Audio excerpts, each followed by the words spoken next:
Stampers, it's Judy Klock at Stamp with Crafty Klock. I hope you enjoy this next set of videos that we made for our Homemade Holidays week. We hope that you enjoy these videos and will make some of these projects with your family and friends this year to create some new holiday memories. You ready? Let's go. Hey everyone, welcome to Stampin' with Crafty Klock and Stamp with Vicki. I'm Judy Klock and I'll be your host for this evening's video on our Christmas countdown project. For the next 8 days, Vicki and I will be coming to you and showing you different projects that you can do to really make this season special with our handmade holidays. We hope you enjoy these series. Let us know if you have any questions. Happy stamping. Let's get started. So our project kit, our Christmas countdown project kit, comes with everything you see here to make this great, easy little box that you can use to count down to the Christmas holiday. So it comes with this box already pre-made. It's got these great little 25 little individual drawers that you can pull out. And it comes with all the accessories that you need to decorate these drawers and make this project your own. And it's so easy, you don't even need adhesive. Well, you need a little bit of adhesive and some dimensionals. But let's go ahead and get started and punch out all of these little pieces. These are so great, and you can put them on any way you want. There's no particular order as to how you can go ahead and decorate these boxes. We've got all of these fun little pieces right here. And of course, it comes with an instruction sheet of how to go ahead and put this together. And I'll show you that in just 1 second. I'm just gonna rip off all of my little pre-cut, what I like to call drawer covers. So I hope everybody had a great Thanksgiving yesterday.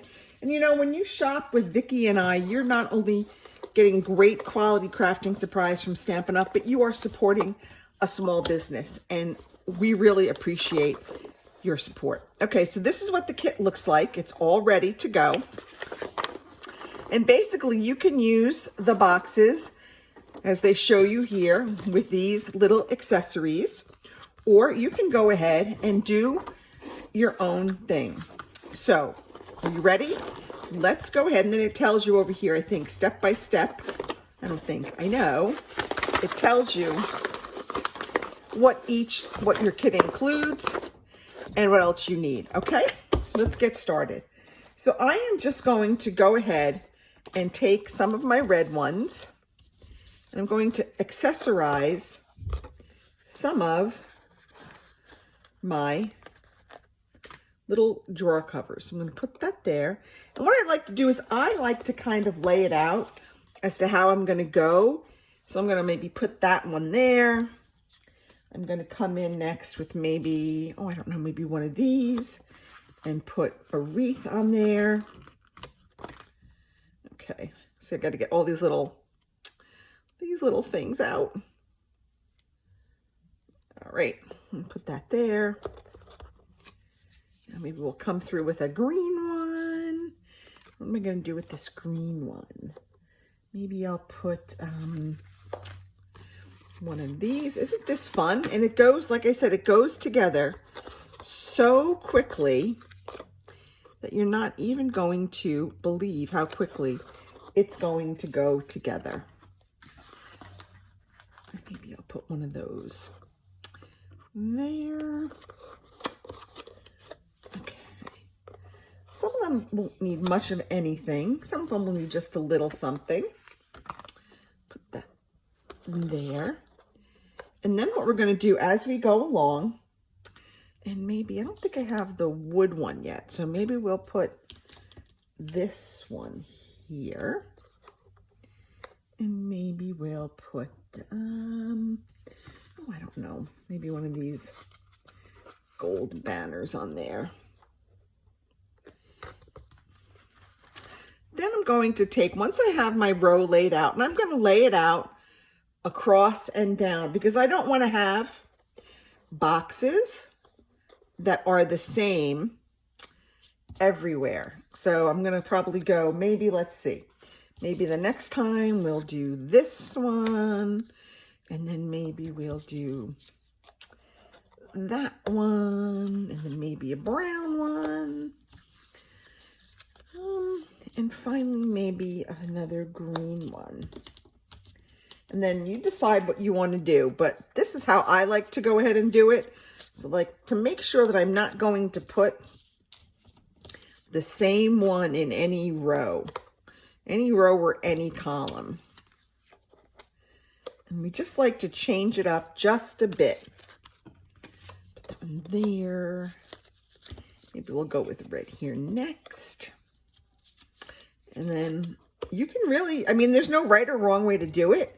You can do whatever you choose.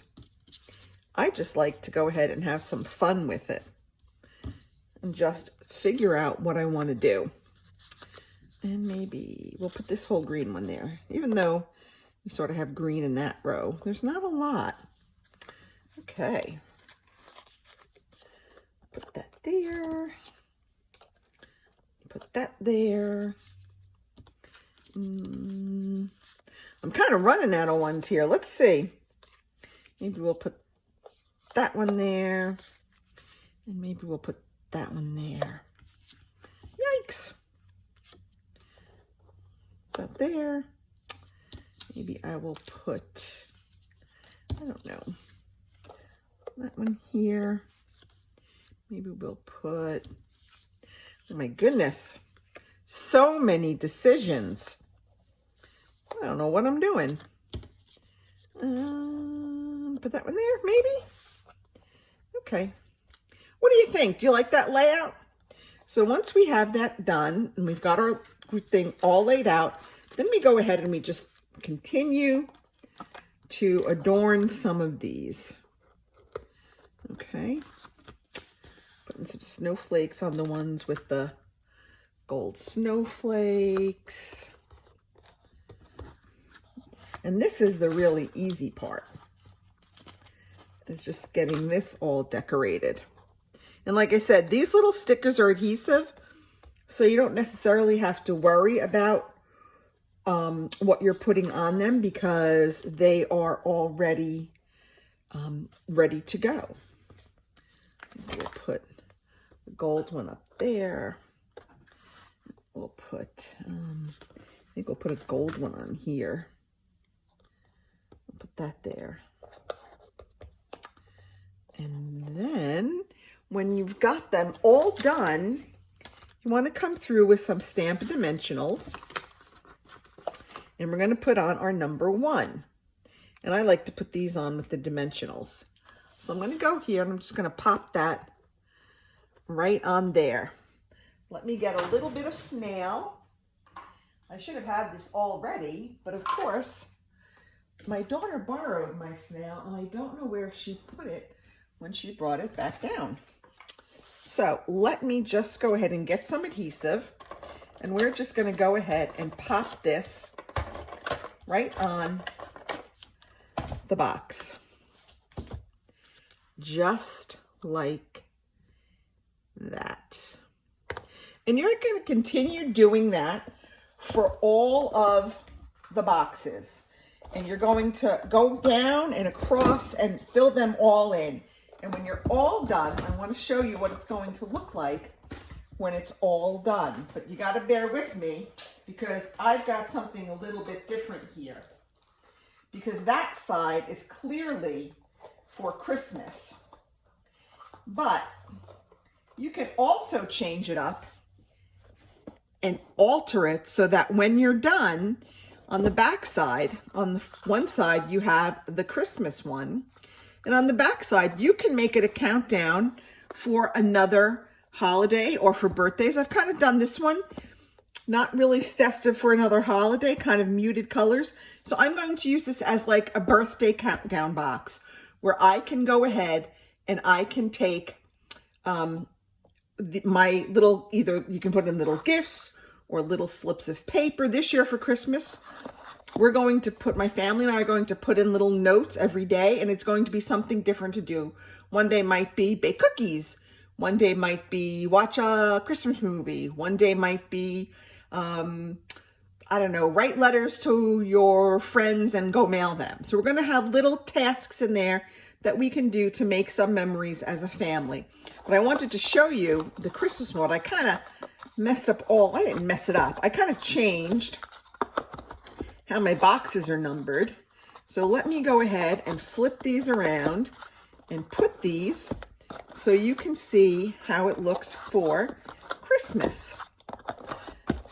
And I only messed up a few of them that were off because I wanted to change where I was putting some things. I didn't like the way I had it laid out, so I had to change it. So I just kind of flipped around with it a little bit. There we go. The rest should pretty much go in order. So it's when you're going from Christmas, you go 1 to 25. And when you're counting down for another holiday, you go 25 down to 1. If that makes sense. Hopefully that makes sense. I think you know what I'm trying to do here. So there we have our 25 days of Christmas countdown calendar. And what do you know? 13 stays the same. But I love how you can change it. So this looks great for the Christmas holidays. I'm trying to get it in so you can see the whole thing. And then you can also, if you want to get more use out of it, flip it around and decorate the backside. This is 1 7/8 by 1 7/8. And then I just punched that out with like about a half of the 1-inch circle punch. I made a little template out of paper, out of scrap paper, and I just used that to figure my placement. And then I just used foil, and I used our new foam adhesive sheets to kind of raise up my numbers. And I tried to keep it all within the same color family. So that's it. I hope that you like this Christmas countdown project. I think it's a great project, not only for you to do with your family, but also to use year after year to make wonderful family memories. That's it. Thanks for watching. Be sure to tune in tomorrow for another episode of Handmade Holidays from Stampin' with Crafty Klock and Stamp with Vicky. Bye for now.